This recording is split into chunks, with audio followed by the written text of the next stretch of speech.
Coming back to rule number two regarding the network effect, and we already touched upon that, in the sense that you believe there's room for more than one network within a marketplace. But my second question is, how does one reach a high level of network effect? Is it simply a question of number of members, or is it also about the diversity of the data to drive those new value propositions? Right.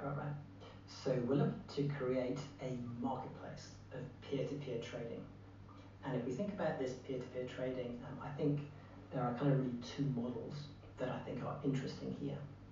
So the first model is to say these are existing peer-to-peer trading relationships that I want to pick up and I want to put into my marketplace.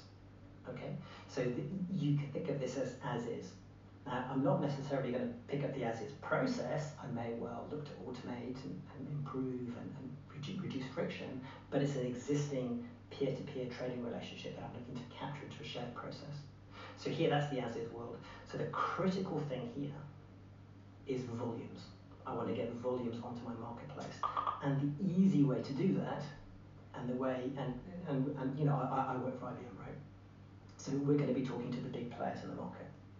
So for example, that one down in Australia, the first 2 or 3 big banks, their clients, they're going to be driving the initial adoption of this marketplace. So you've already got quite a nice market share already. And as long as your governance function is encouraging the other folks to join, you can quickly get to that tipping point where you have enough of the volume of the transactions within that market that you become the default. I mean, there's simply no point for somebody else trying to compete against you because you've got the majority of the transactions. Yeah. So that's a fairly classic model about lifting and shifting the existing trading from an environment where there's lots of friction, where we don't have a common view of the data, into one where we can create the foundations to reinvent the industry in new markets. However, there is another way of doing things. And one of the super interesting thing about blockchain networks is the ability to create what we call new market models. Mm-hmm.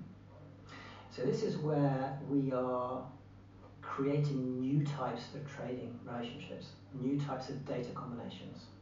And we could be doing this from a white piece of paper. So we're literally starting with a white piece of paper and saying, well, okay, I'm going to bring together a number of different member types that wouldn't normally trade together to create a new value proposition. Or it could be an enhancement to that marketplace utility, where you say, well, okay, so I've kind of captured the as-is trading. If I injected some other data in here, right, I can start to drive some new trading relationships, I can start to drive some new network effects. And as we're introducing that new data, I think you need to ask yourself, well, what layer in my model does that naturally sit?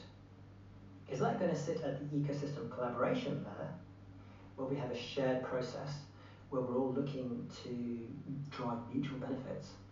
Or does it exist at the competition layer, where I'm looking to introduce a new differentiating value prop, a new digital product or service on my network?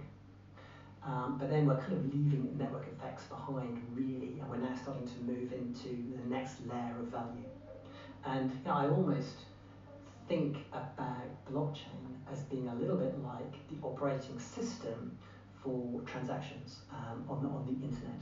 So if you think back to the first version of the internet, which is the World Wide Web, this is an internet of information. So this is all the Don Tapscott stuff.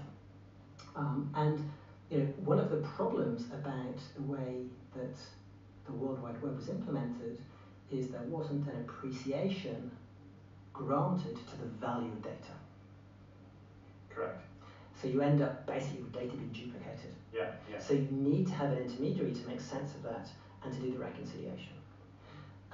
Whereas with the Internet of Value, we're effectively looking to re-architect the way transactions are processed through the internet, and we're almost like creating a new base layer, which is the Internet of Value. And the way I think this is then a foundation to then build other layers of value on top as we extend out this marketplace and as we add new value propositions. Great. So